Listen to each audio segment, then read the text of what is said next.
Dajjal or the Antichrist most likely is an idea, not even human being.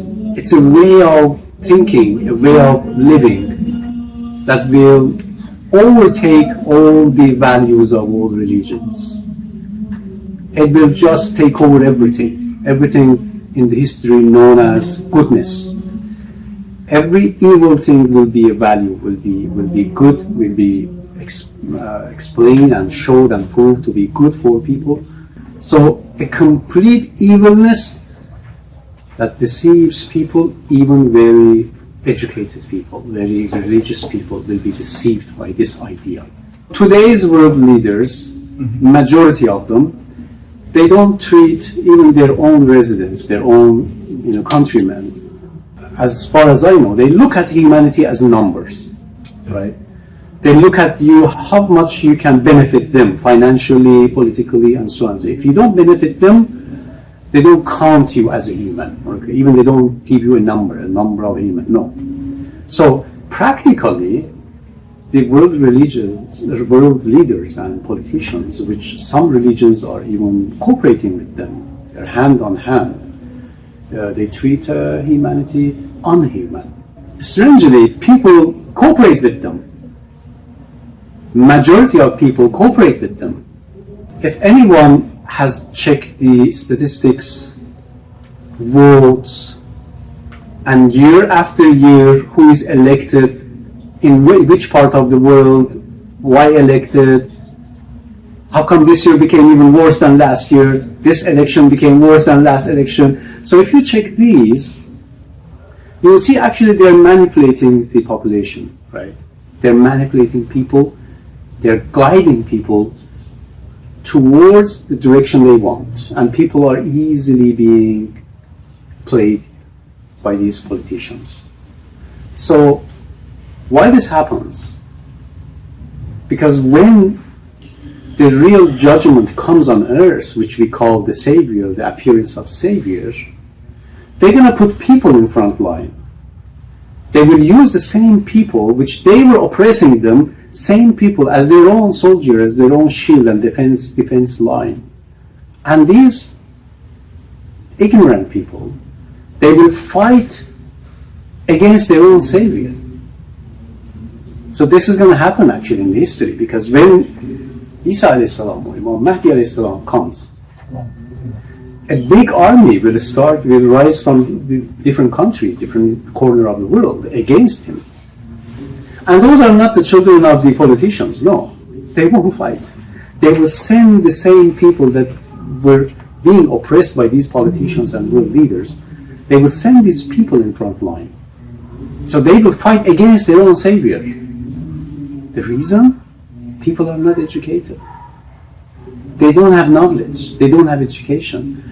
And obviously, as Imam Ali alayhi salam says, knowledge is the key for having the full success in here and hereafter. Knowledge. You have to have knowledge, otherwise there is no difference between human being and animal. As a matter of fact, human being would be even worse than animal without knowledge. So faith alone and being brainwashed and being kept away from the truth is the biggest enemy. And the people will be in between the justice, the sword of justice, and oppressor. And the first person who is going to be sacrificed, who is going to be killed and die, will be the same people who were oppressed by the oppressors. So the meeting is for education, for increasing our knowledge on ourselves and our world and where we are living, how we can help world, how we can help our society, our neighbors, our classmates and friends, right? The Savior, Endtime Savior. Almost every known prophet has foretold or prophesied the coming of the Endtime Savior. Maybe some of them we don't have their writings, the narrations from them, but any prophet, you have a book from him, like, let's say Isaiah, Zechariah, Malachi, Amos, Jesus, Moses, and you name it. Any book they claim to be written or narrated by a specific prophet talks about the end-time Savior. There is no doubt. Even there are religions that they don't believe in the existence of God, like Buddhism. Buddhism don't believe in existence of God. They don't believe in God. However, they do believe in the end-time Savior. Hinduism, they have thousands of gods. Basically, the way they describe the God, the creator, it doesn't match with what we know. So that's why some people say Hinduism don't believe in God. In one way, yes. But in another way, they say, well, we believe in different way. Hinduism believes in end-time Savior, Kalki. In Buddhism, it's Mitra. Or Maitreya. Not Mitra, Maitreya. Right? In Zoroastrianism, Hazrat Zartosht, Zoroaster, they also, it's written in Avesta that there is an end-time Savior. It has very nice description of Abed and of Sociant. It's called Sociant. Social means the benefiter, the man who will benefit human being, benefit everything, will give the benefits, which in one way we can say means he will guide people towards goodness. That's called Munji, right, the Savior. In Judaism, he's called Moshiach. Judaism also, there are plenty of verses and books written by Jewish scholars about Moshiach. In Christianity, it's called Messiah. However, Christianity believes Jesus Christ is the Messiah and he will come in second coming, fulfill all the expectations we have from the Savior. That's what they believe. And in Islam, we say, yes, Jesus will come, definitely, in his second coming. However, he is not the Savior. Mahdi is the Savior. So, everybody agrees on the reappearance or the appearance of the end-time Savior. Now, some people went to scientific reasoning, like in mathematics, in biology, that we have to have in some level of human development, either psychological or cultural or mind and intelligence, we will reach in a point that we will basically save everything. They have this idea, I don't know, we call it theory or whatever. So even atheists believe that human being eventually has to save everything. So that's also an idea of end-time Savior, right? It's a very different aspect. So what end time is going, how end time is going to be, the situation in end time, social structures and cultural, religious, these values could near end time situations. Basically, religiously speaking, everything will be upside down. You can say in one word, according to religions, everything will be upside down. Means the evil will be presented as good, and the good will be presented as evil. The lies will be painted as truths, and truths will be covered by lies. So morality will be mocked. You practice moral values, you will be called stupid. You follow immorality, you will be called lucky man, happy man, and smart man, and so on. So if you live according to moral values, you are actually losing the society. You are losing the support of society. Many people will move out of towns. They will have a struggle living inside cities, and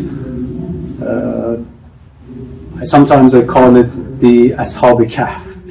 Some people will live like the people of cave. You know the story of people of cave, Ashab Kahf in Qura'n and in Christian tradition. Some people will basically move out from big cities, big towns, go to wilderness, and which I know some do right now. There are some group of religious people, they do it. They live in villages, out of towns, Even some Christians do it right here in Canada, in Ontario. We know people, what's called Mennonites. Yeah, and there's another group in US called, I forgot their name. They don't have electricity, they don't use cell phone. What is their name? Amish. Amish, yes, thank you. Yeah, Amish. So they are originated from German Christians, by the way. So they realize that the world is heading towards destruction. Because if morality becomes a negative thing in society, that's basically end of the so-called modern society. Because modernity comes from morality. There is no society they can be modernized without having a period of moral society, moral values in the society. You look at the history, every society who could be modernized had a period of maybe centuries or decades of living according to religious values. In Iran, when we modernized, is exactly after we followed Zoroaster's teachings. In Hinduism or Buddhism, same thing in Western cultures as well.